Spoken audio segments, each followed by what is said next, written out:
guys, welcome back to my channel. So in today's video we're going to talk about how to pick a good alcohol marker for coloring. So maybe you're coloring in a Coco book such as this one, or maybe another book. How do you know which alcohol markers would be best to use in these books? How do you know which markers would be best to purchase? Is there a certain standard? Is there a certain brand that's best?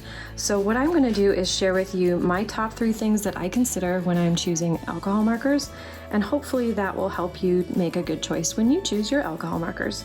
So the first and foremost thing that I look for is to make sure they are ACMI certified.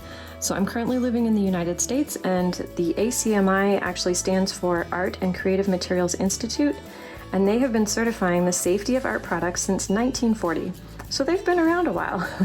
Also, the product should have the AP seal.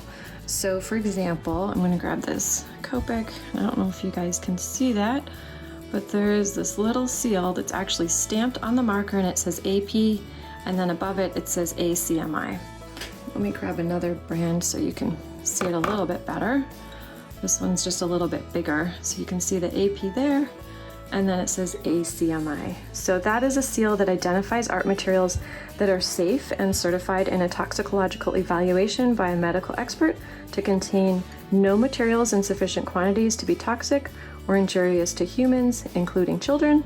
They also are not to cause chronic health problems. So oftentimes the product itself will have that seal, as I showed you on the markers. So just look for that seal, and then you know you're good to go. This is really important because you want to make sure that you're not damaging your lungs with harmful fumes or anything else while using the art tool that you want to color with. So we all love coloring, and if you're like me, you probably do it maybe way more than you should, but it's super fun and relaxing, so it's okay. But we don't want to be sick from doing it, right? The whole point of this is to reduce stress. So really important that the tools that we use will not make us sick. There is also another standard and label to be aware of. If a product says they conform to ASTM D4236, I will for sure put that in the description because that was a mouthful. That is a chronic hazard labeling standard, which means that products used with that seal are not hazardous if they're used correctly.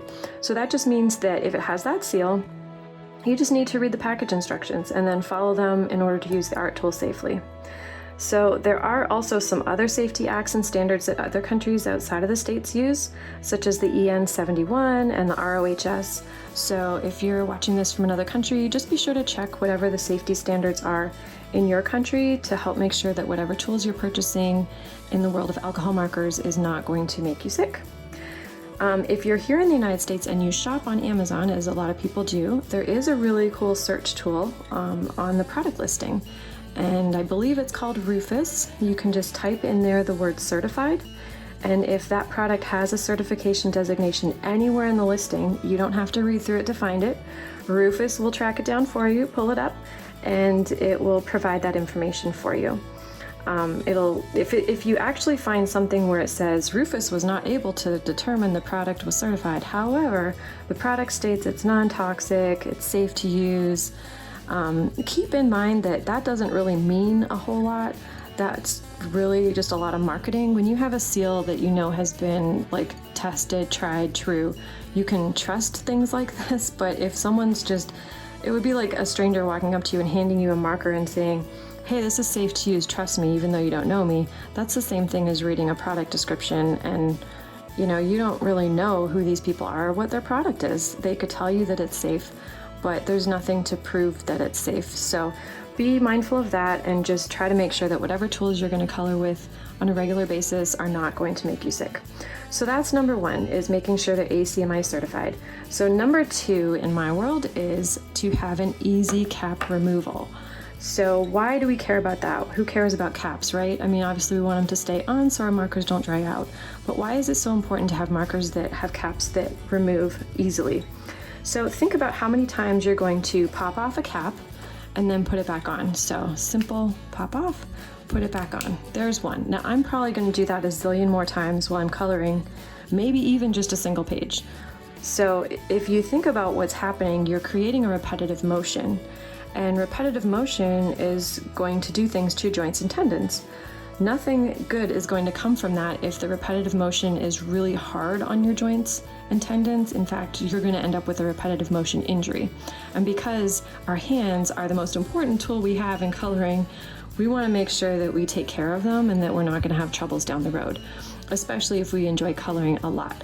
So if I'm going to purchase a marker, the cap has to be super easy to remove so that I'm protecting like my joints and, you know, all of the tendons in my hands. I want all of these to last as long as they can, and I don't want to have issues.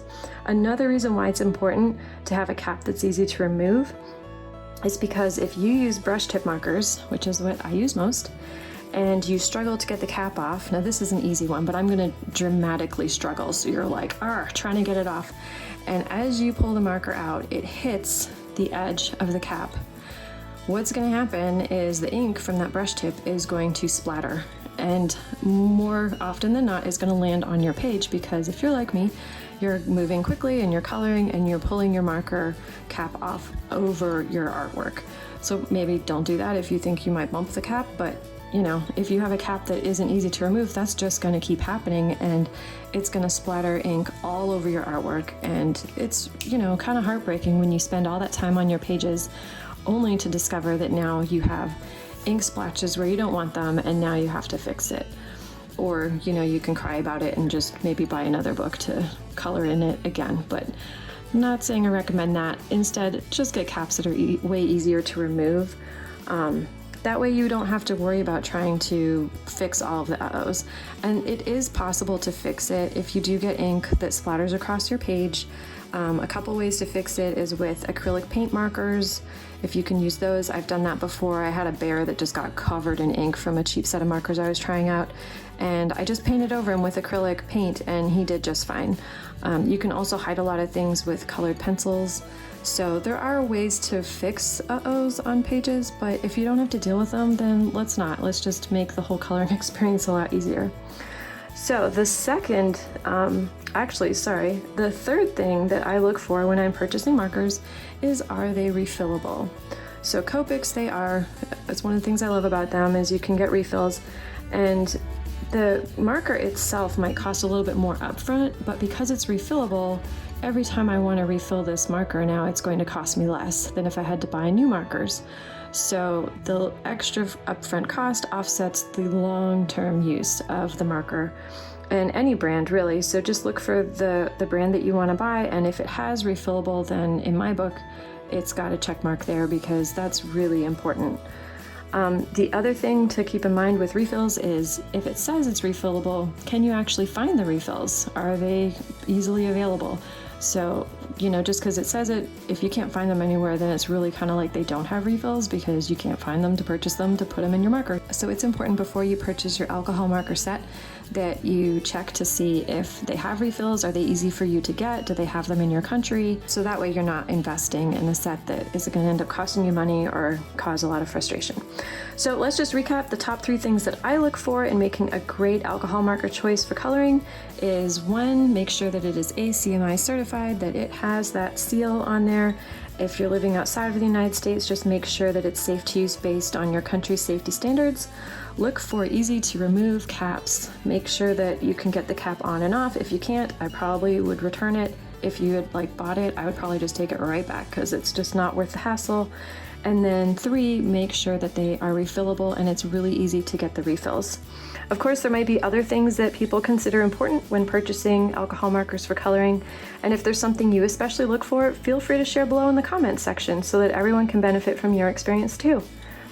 I hope this video was helpful in making a good marker choice. If you have any questions or want to see a video about a specific coloring tool or technique, feel free to leave a message in the comment section. If you like my video, be sure to subscribe and give it a thumbs up. Thank you for watching, and happy coloring!